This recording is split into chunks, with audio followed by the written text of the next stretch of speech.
ಮೇಷರಾಶಿ. ಈ ಮೇಷರಾಶಿಯವರಿಗೆ ಈ ಕ್ರೋಧಿನಾಮ ಸಂವತ್ಸರದಲ್ಲಿ ಗುರುವು ವೃಷಭ ರಾಶಿಯಲ್ಲಿ ಸಂಚಾರವನ್ನು ಮಾಡ್ತಾನೆ.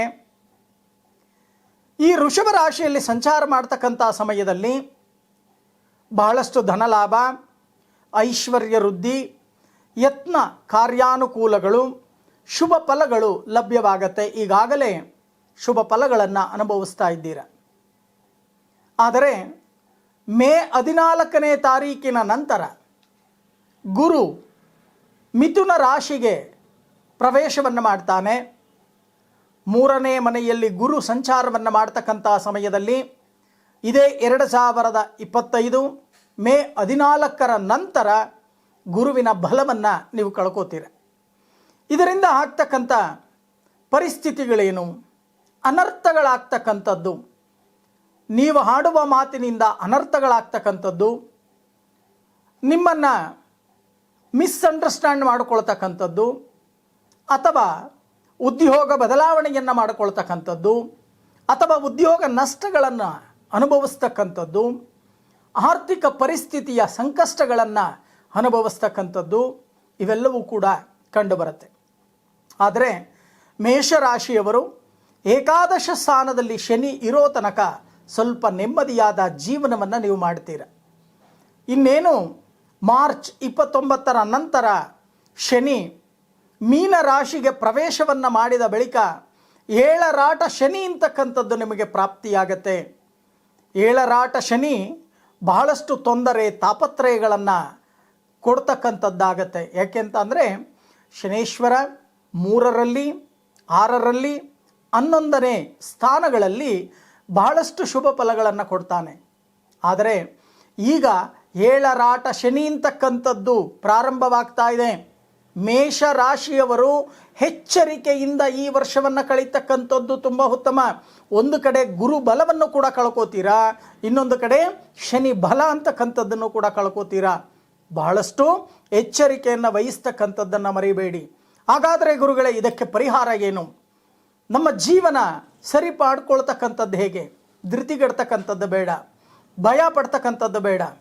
ಪ್ರತಿನಿತ್ಯ ಸುಬ್ರಹ್ಮಣ್ಯನ ಆಲಯಕ್ಕೆ ಹೋಗ್ತಕ್ಕಂಥದ್ದು, ಕೆಂಪು ಹೂಗಳಿಂದ ಅರ್ಚನೆಯನ್ನು ಮಾಡ್ತಕ್ಕಂಥದ್ದು, ಅಥವಾ ಭಸ್ಮಾರ್ಚನೆಯನ್ನು ಮಾಡ್ತಕ್ಕಂಥದ್ದು, ಪ್ರತಿ ಮಂಗಳವಾರ ಅಡಕ ಧಾನ್ಯ ಅಂದರೆ ತೊಗರಿ ಬೇಳೆ ನಿಮ್ಮ ಕೈಯಲ್ಲಿ ಒಂದು ಬೊಗಸೆ ಲಕ್ಷ್ಮೀ ನರಸಿಂಹನ ಆಲಯ ಅಥವಾ ಸುಬ್ರಹ್ಮಣ್ಯನ ಆಲಯಕ್ಕೆ ಕೊಟ್ಟು ದಾನವಾಗಿ ಕೊಟ್ಟು ನಮಸ್ಕಾರವನ್ನು ಮಾಡತಕ್ಕಂಥ ಕೆಲಸವನ್ನು ಮಾಡಿ. ಮೇಷ ರಾಶಿಯವರು ಈ 2025ರಲ್ಲಿ ಬಹಳಷ್ಟು ಅನಾನುಕೂಲಗಳನ್ನು ಅನುಭವಿಸಬೇಕಾಗತ್ತೆ. ಆರೋಗ್ಯದಲ್ಲೂ ಕೂಡ ವ್ಯತ್ಯಾಸಗಳನ್ನು ನೋಡಬೇಕಾಗತ್ತೆ. ಈಗಾಗಲೇ ಶನಿ ಮೀನ ರಾಶಿಯ ಕಡೆ ದೃಷ್ಟಿಯನ್ನು ಹಾಕಿರೋದ್ರಿಂದ ಈಗಾಗಲೇ ಅನುಭವಿಸ್ತಾ ಇದ್ದೀರಾ. ಜಾಯಿಂಟ್ ಪೈನ್ ಅಂತಕ್ಕಂಥದ್ದಿರಬಹುದು, ಕೀಲು ನೋವುಗಳನ್ನು ಅನುಭವಿಸ್ತಕ್ಕಂಥದ್ದು, ಮನಸ್ಸಿನಲ್ಲಿ ಚಂಚಲತೆ, ಇವೆಲ್ಲವೂ ಕೂಡ ನಡೆಯುತ್ತೆ. ಯಾವಾಗ ಒಬ್ಬ ಮನುಷ್ಯನಿಗೆ ಮನಸ್ಸು ಚಂಚಲತೆಯಾಗುತ್ತೋ ಆಗ ಬುದ್ಧಿ ಸ್ಥಿರವಾಗಿರಲಿಕ್ಕೆ ಸಾಧ್ಯ ಇಲ್ಲ. ಆ ಬುದ್ಧಿ ಸ್ಥಿರವಾಗಿಲ್ಲ ಅಂತ ಅಂದರೆ ನಿಮ್ಮ ನಿತ್ಯ ಜೀವನ ನರಕವಾಗ್ತಕ್ಕಂಥ ಸಾಧ್ಯತೆಗಳು ಕಂಡು ಬರ್ತಾ ಇದೆ. ಎಚ್ಚರಿಕೆಯನ್ನು ವಹಿಸ್ತಕ್ಕಂಥ ಕೆಲಸವನ್ನು ಮಾಡಿ. ಎಚ್ಚರಿಕೆಯನ್ನು ವಹಿಸಲಿಲ್ಲ, ಪರಿಹಾರಗಳನ್ನು ನೀವು ಮಾಡಿಕೊಳ್ಳಿಲ್ಲ ಅಂದರೆ ನಾನಾ ರೀತಿಯ ಸಮಸ್ಯೆಗಳನ್ನು ನೀವು ಎದುರಿಸಲೇಬೇಕಾಗತ್ತೆ.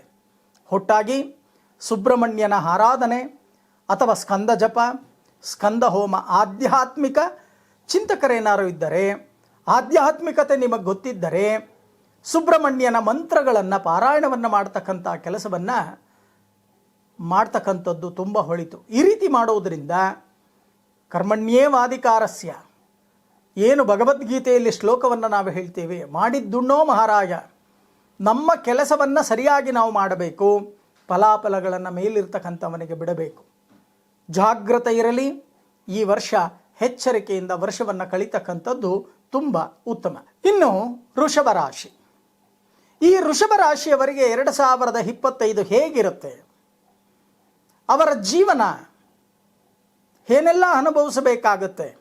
ಸುಖವೋ, ದುಃಖವೋ, ಕಷ್ಟವೋ, ಸಂತೋಷವೋ, ಇವೆಲ್ಲವನ್ನು ಕೂಡ ಜ್ಯೋತಿಷ್ಯ ಭಾಗದಲ್ಲಿ ಪರಿಗಣನೆಯನ್ನು ನಾವು ಮಾಡಿದಾಗ ಈ ವರ್ಷ ಕ್ರೋಧಿ ನಾಮ ಸಂವತ್ಸರದಲ್ಲಿ ಗುರುವು ವೃಷಭ ರಾಶಿಯಲ್ಲಿ ಸಂಚಾರವನ್ನು ಮಾಡ್ತಾರೆ. ಈ ಸಂಚಾರವನ್ನು ಮಾಡಬೇಕಾದಾಗ ಜನ್ಮದಲ್ಲೇ ಗುರು ಸಂಚಾರವನ್ನು ಮಾಡ್ತಕ್ಕಂಥದ್ದು ಸ್ಥಾನಭ್ರಷ್ಟತ್ವವನ್ನು, ನೀವಿರ್ತಕ್ಕಂಥ ಸ್ಥಳದಲ್ಲಿ ನಿಮಗೆ ಕೆಟ್ಟ ಹೆಸರು ಬರ್ತಕ್ಕಂಥದ್ದು, ಅಪಕೀರ್ತಿ, ಮರ್ಯಾದೆ ಕಮ್ಮಿ ಆಗ್ತಕ್ಕಂಥದ್ದು, ಮಾನಹಾನಿಗಳು ಈಗಾಗಲೇ ನಡೀತಾ ಇದೆ. ಗುರುವು ಮೇ 14ರ ನಂತರ ನಿಮಗೆ ಮಿಥುನಕ್ಕೆ ಪ್ರವೇಶವನ್ನು ಮಾಡಿದ ನಂತರ ಧನಭಾವಕ್ಕೆ ಗುರು ಅಂತಕ್ಕಂಥವರು ಬರ್ತಾರೆ. ಆ ಧನಭಾವಕ್ಕೆ ಗುರು ಅಂತಕ್ಕಂಥವರು ಬಂದಾಗ ಧನಲಾಭಗಳು, ಐಶ್ವರ್ಯ ಪ್ರಾಪ್ತಿ, ಅಥವಾ ಮನೆ ಕಟ್ತಕ್ಕಂಥದ್ದು, ಸೈಟ್ ತಗೊಳ್ತಕ್ಕಂಥದ್ದು, ಅಥವಾ ತೋಟಗಳನ್ನು ಜಮೀನುಗಳನ್ನು ತಗೊಳ್ತಕ್ಕಂಥದ್ದು, ಗೃಹ ಪ್ರವೇಶ ಮಾಡ್ತಕ್ಕಂಥ ಒಂದು ಶುಭ ಯೋಗ, ಇವೆಲ್ಲವೂ ಕೂಡ ಕಂಡುಬರುತ್ತೆ. ಆರೋಗ್ಯವೂ ಕೂಡ ಸೀಮಿತಕ್ಕೆ ಬರ್ತಕ್ಕಂಥ ಸಾಧ್ಯತೆ ಹೆಚ್ಚಾಗಿ ಕಂಡುಬರುತ್ತೆ.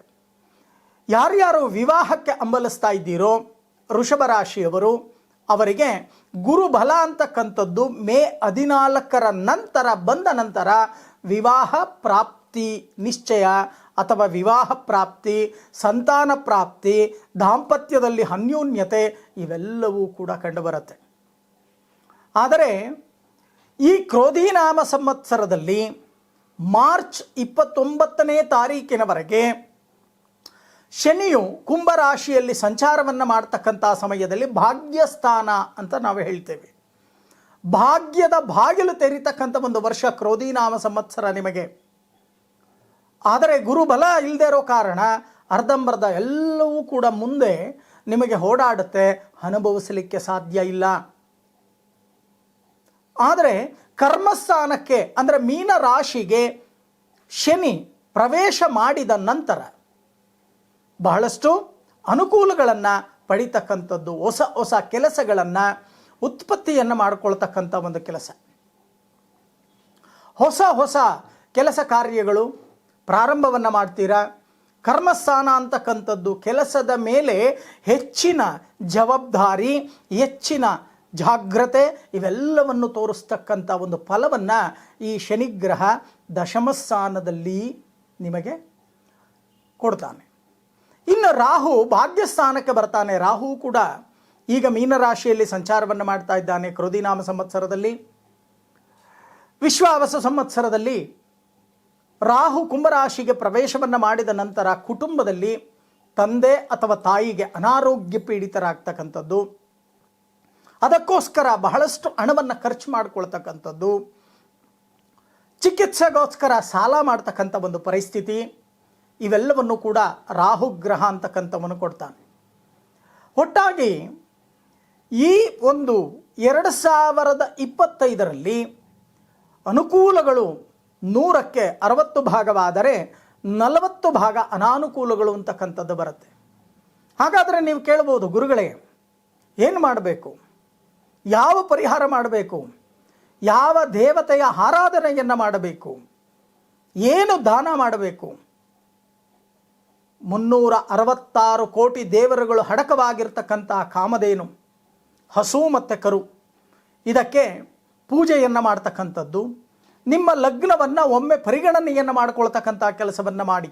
ನೀವು ಯಾವ ಲಗ್ನದಲ್ಲಿ ಜನನವಾಗಿದ್ದೀರಾ, ಯಾವ ಗ್ರಹದ ದಶೆ ಅಂತಕ್ಕಂಥದ್ದು ನಡೀತಾ ಇದೆ, ಯಾವ ಗ್ರಹದ ಭುಕ್ತಿ ಅಂತಕ್ಕಂಥದ್ದು ನಡೀತಾ ಇದೆ, ಇದರ ಮೇಲೆ ಜಾತಕವನ್ನು ವಿಮರ್ಶೆಯನ್ನು ಮಾಡಿ ನಂತರ ಪರಿಹಾರಗಳನ್ನು ಮಾಡಿಕೊಳ್ತಕ್ಕಂಥದ್ದು ಒಳಿತು ಅಂತಕ್ಕಂಥದ್ದು ನನ್ನ ಅನಿಸಿಕೆ.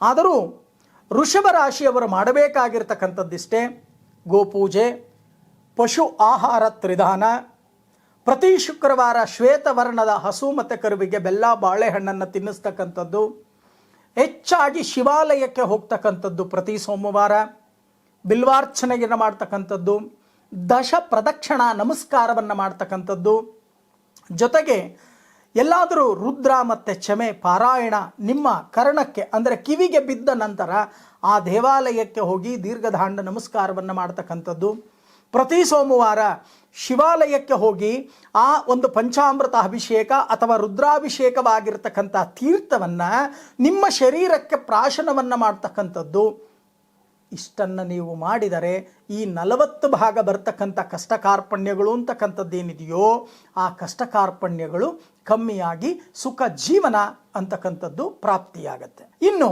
ಮಿಥುನ ರಾಶಿ. ಈ ಮಿಥುನ ರಾಶಿಯವರಿಗೆ ಅಧಿಪತಿ ಬುಧ. ಬುಧನ ಕ್ಷೇತ್ರಕ್ಕೆ ಗುರು ಅಂತಕ್ಕಂಥವರು ಪ್ರವೇಶವನ್ನು ಮಾಡ್ತಾರೆ ಮೇ 14ನೇ ತಾರೀಕು. ಈ ಗುರುವು ಜನ್ಮಕ್ಕೆ ಪ್ರವೇಶವಾದ ನಂತರ ಈ ಕ್ರೋಧಿನಾಮ ಸಂವತ್ಸರದಲ್ಲಿ ನಷ್ಟದಲ್ಲಿ ಗುರು ಸಂಚಾರ 12ನೇ ಮನೆಯಲ್ಲಿ ಸಂಚಾರವನ್ನು ಮಾಡ್ತಾ ಇದ್ದಾರೆ. ಮೇ 14ರ ನಂತರ ನಿಮಗೆ ಜನ್ಮಕ್ಕೆ ಬರ್ತಾರೆ. ಈ ಜನ್ಮಕ್ಕೆ ಬಂದರೆ ಗುರು ಏನೆಲ್ಲ ಫಲಗಳನ್ನು ಕೊಡ್ತಾರೆ? ಬಹಳಷ್ಟು ಜನ ಆಸೆ ಆಕಾಂಕ್ಷೆಗಳನ್ನು ಇಟ್ಕೊಂಡಿದ್ದೀರಾ. ಮದುವೆಗೋಸ್ಕರ ಬಹಳಷ್ಟು ಓಡಾಟವನ್ನು ಮಾಡ್ತಾ ಇದ್ದೀರಾ. ಅದರಲ್ಲೂ ಈ ಮಿಥುನ ರಾಶಿಯವರಿಗೇನಾದರೂ ಅಂಗಾರಕ ದೋಷ ಅಂತಕ್ಕಂಥದ್ದು ಏನಾದರೂ ಇತ್ತು ಅಂತ ಅಂದರೆ ಮದುವೆ ಅರ್ಧಂಬರ್ಧ ಕೆಲಸಗಳು ಮುಗಿದು ಅರ್ಧದಲ್ಲೇ ನಿಂತೋಗ್ತಕ್ಕಂಥ ಸಾಧ್ಯತೆ, ವಿಘ್ನಗಳನ್ನು ಅನುಭವಿಸ್ತಕ್ಕಂಥ ಸಾಧ್ಯತೆ. ಹಾಗಾದರೆ ಗುರು ಏನೆಲ್ಲ ಫಲಗಳನ್ನು ಕೊಡ್ತಾನೆ? ಸ್ಥಾನ ಭ್ರಷ್ಟತ್ವ ಚೆನ್ನಾಗಿ ಅರ್ಥ ಮಾಡ್ಕೊಳ್ಳಿ.